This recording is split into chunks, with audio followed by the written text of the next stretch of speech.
Hello, my name is Tara Brabazon, and we should really rename these podcasts and this podcast series into On the Road with Steve and Tara. Kerouac would be impressed.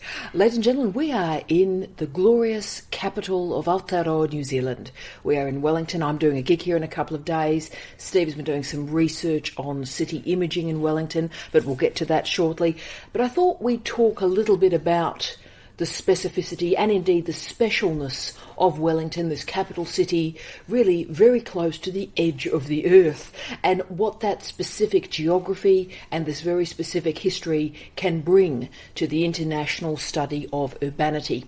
I have a profound and great fondness for Wellington, and there are many reasons for that, but one of them is simply in terms of my career.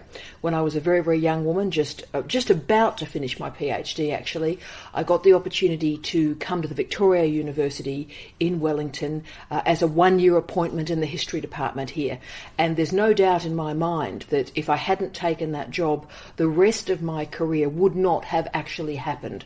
So I've always been incredibly grateful to this nation and incredibly grateful to the academics in this country for taking a chance on a very short, blonde Perth girl at 24 years of age. And so I've always tried to come back to this city that gave me my start. But this time I've brought my husband as well. And so, good morning, Steve. Good morning.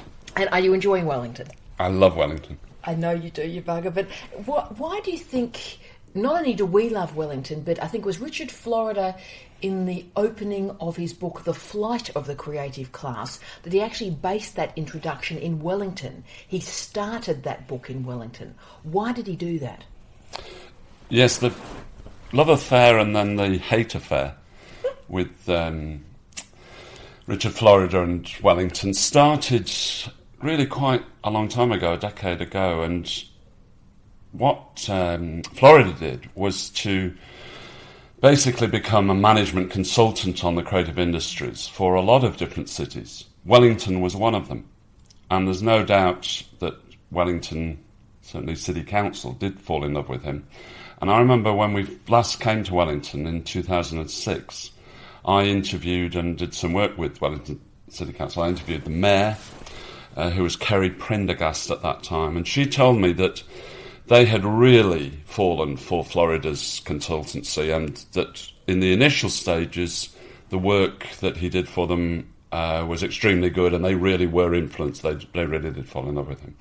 But in the 18 months, 2 years before 2006, which was before the global financial crisis, they had started to realise that perhaps what he was arguing didn't really fit the programme for creative industries and the knowledge economy in New Zealand and Wellington. So I think even by that time, things had started to come apart. And I did work with Steve Mahere and his public servants in the New Zealand government in Wellington in that trip, which was October 2006. And they were also starting to move away from the standard Florida Creative Industries project by then. And of course, within a couple of years, the global financial crisis had hit. And I think things are now very different, I would argue, in Wellington and the creative industries. But it is interesting that the initial love affair turned sour, partly because the work didn't necessarily fit the Wellington and New Zealand trajectory. But I remember Kerry Prendergast saying to me in the interview that I did in 2006, specifically that what they wanted to do was to get headquarters of big overseas firms, big capital if you like, to come to Wellington rather than Auckland. And they'd started already by that time to open their doors to big capital. That was really what they were doing as far as the creative industries were concerned. So they had a distinctive version of where they wanted things to go. But in some ways you can see perhaps the successes and failures of that project now in 2013. Yes, we are seeing that around the streets because we are seeing big capital. They were actually able to, in 2013, able to bring that big capital and those big corporations to Wellington. Having said that, though, we're also seeing empty storefronts as well. So it's a very interesting architectural representation of what's happened economically. The other thing, Steve, I remember when we were in the UK and I was talking to guys and gals about the creative industry, so this would have been 2006, again the same year, that English guys and gals were like going, oh yes, the creative industries are over, why are you interested in that? And I said, no, actually the New Zealand modelling of the creative industries has gone a second and third loop or manifestation beyond what has happened in the United Kingdom. And I would still stand by that. I mean, Steve, you've already mentioned that great series of meetings and gigs you did with the Mayor, Kerry Prendergast, and Steve Maharay in 2006. What impressed you by those and through those two cultural figures? There's no doubt that I was impressed with what they were doing in terms of moving away from standard creative industries, knowledge economy positions. At the time, I think they were extremely literate. I think that was one of the most interesting things. And I actually did a workshop for Steve Maharay's public servants, and it's like teaching postgraduate students, but they knew a great deal, and they knew what they wanted. But I still think that perhaps within 18 months or 2 years, and of course the change of government and so on, that they really hit a buffer. Yeah. The only thing that I would say is that when I first developed this work for Jeff Gallop in the state of Western Australia, I worked for the Premier of Western Australia and I chaired the Creative Industries Task Force in 2003-04, which was why New Zealand wanted me to do some work for them. I developed, slightly ironically, the idea of creative capital. And I didn't mean creative capital city, although it was deliberately poking fun at that sort of idea. I meant creative capital. I meant the idea that capital could be mobile and globalise itself, which had I known at the time exactly how it would do that, I would have made a fortune. But actually, the idea of creative capital in the sense of capital being creative rather than the creative capital city actually is what the New Zealand government and Wellington City Council were interested in doing. And they were very inventive and innovative.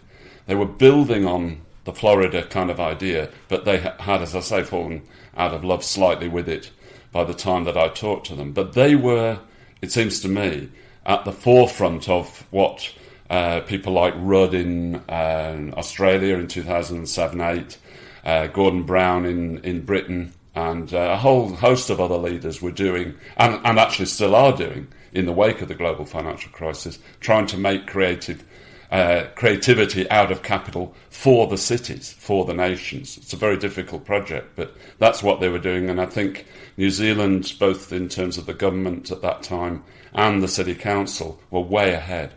I agree with you, and therefore that leads to my next question as we're looking outside this enormous window in the Bolton Hotel as well. What is it that makes Wellington unusual in city imaging terms? You and I are about to do some rather large city imaging projects about second and particularly third tier cities. This is a second tier city, but it is a capital city. What else do you think makes it unusual internationally? I think it's partly geography. I think one of the things that's so amazing about it is it's an earthquake zone.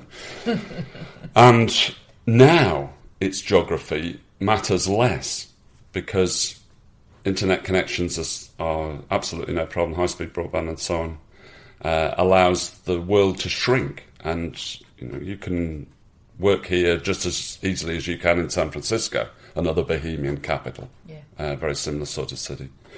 But I think geography is actually making it perhaps a problem as well, because if you think back to the time we came last, 2006, the sort of mobility of students, mobility of Bohemian culture was very much still on the go.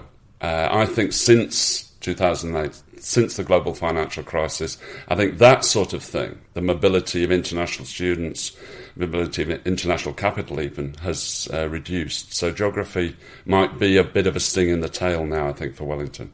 Look, I agree with you. That's in digital terms, what you've described there is called deterritorialisation. So in other words, we've got disintermediation and a collapsing of hierarchies and a collapsing of space. My argument on this is someone who is running a school that encompasses Bathurst and Dubbo in Australia, but also Wellington in Canada, is while the space maybe doesn't matter through deterritorialisation, the time does. So as the web becomes more synchronous rather than asynchronous, then the time matters more, but the space matters less. And so Wellington is off a lot of different time zones. It is antipodal, if you like, to Greenwich Mean Time, and I think maybe that does matter in a real-time web. But we've already mentioned, I think, capital and creative capital, but we've also mentioned the global financial crisis. Now, I'm seeing marks and shadows and shades of that global financial crisis on the streets of Wellington, I think. Are you seeing the impact of that on this city? Yes, I think you can see the changes in the period that we're talking about, 2006 to today, and the global financial crisis basically and its effects are the reason. You can certainly see that it's a less affluent city than it was, and I think for all the sorts of reasons we've been talking about, but that it also has, partly because of the work that was done, the City Council and the New Zealand government and so on before, it still does have a resilience. And it seems to me that it always will have. It's just that the world has to get used to, in my view, what I would call Japanisation, which is a kind of low growth or no growth in many cities and countries for maybe a decade, like you had with Japan in the 1990s. And until that feeds itself into policy, into global economic policy and so on, then you're going to have these kinds of problems where you've still got these edgy cities, edgy countries wanting to be at the forefront. But actually what Japanisation means is that you're going to have to get used to what we've got. There's going to be a much more difficult global economic period, it seems to me. And New Zealand is certainly going to have to get used to that and basically live on its knowledge economy, its creative industries. But then my argument, and you can completely disagree with me on this, we are married, so this is not a divorceable moment of our conversation. But Steve, I've always argued that the creative industries is almost reliant on an already existing affluent economy. So in other words, an economy with surplus. And therefore, through that surplus, you can be entrepreneurial, you can take risks, because you don't have all your money based in education and health and housing and the crucial things that are needed to actually keep people out of poverty. If you've got that extra surplus dough, you can take some risks and you can try. I mean, I'm thinking, for example, Manchester with SIDS, the Creative Industries Development Service. The advantage of SIDS is, okay, Manchester was doing well and SIDS enabled them to do better. But if you haven't got that surplus, what was the phrase you used in Japanisation? Is that it? So if growth for 10 years, yes. That's what I mean by so that. We have got zero growth for 10 years, then we also haven't got the surplus income to be entrepreneurial. Do you see that as a problem for creative industries development? Yes, I do. And I think why Wellington City Council and why New Zealand as a state government, as a national government, was interesting in the period before the global financial crisis and now, is that I think they were already having to be more edgy, more innovative, take more risks, develop things in a different way. And I think they did do that. I think, from what I can see, they did do that.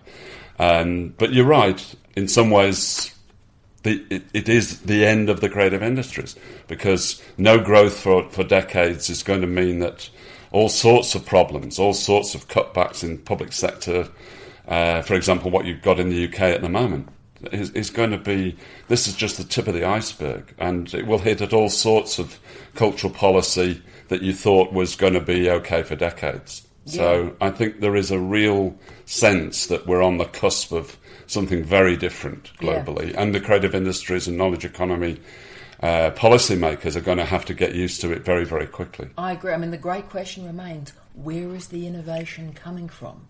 And for me, I don't necessarily know the answer to that question yet. Last question, and I've really enjoyed this. It's been glorious to be back in Wellington. It really is a very special place for me, but also a very special place for us. We've had some great times here. When we were walking up to Te Papa on the first day we arrived, there was this fabulous little ticker. I think you call it like a digital ticker on one of the skyscrapers. And it branded Wellington. The little ticker came across with the font and with the text, Wellington, the coolest little capital city in the world. What do you think of that? Do you agree with it, and will it work? Yeah, I do. I thought it was really interesting that that was the ticker. And I do think it's one of the coolest little capital cities in the world. And we were going, in fact, as we were passing that, we were going to a fantastic Andy Warhol exhibition at Te Papa. And that just seemed to sum it up for me. It did. The idea that, and it was called, what was it, Warhol? Immortal. And there was something very important about Warhol Immortal being in a Wellington that's really thinking through its place in space and in time. So, remarkable trip. Steve, thank you for coming with me on this one. And ladies and gentlemen, we'll be in another capital city in a couple of weeks talking about it as well, Canberra. And for my Australian listeners, I wonder if we can describe Canberra as the coolest little capital city in the world. Mock laughter from the podcast listeners. Talk to you from Canberra. See you, Steve. Bye.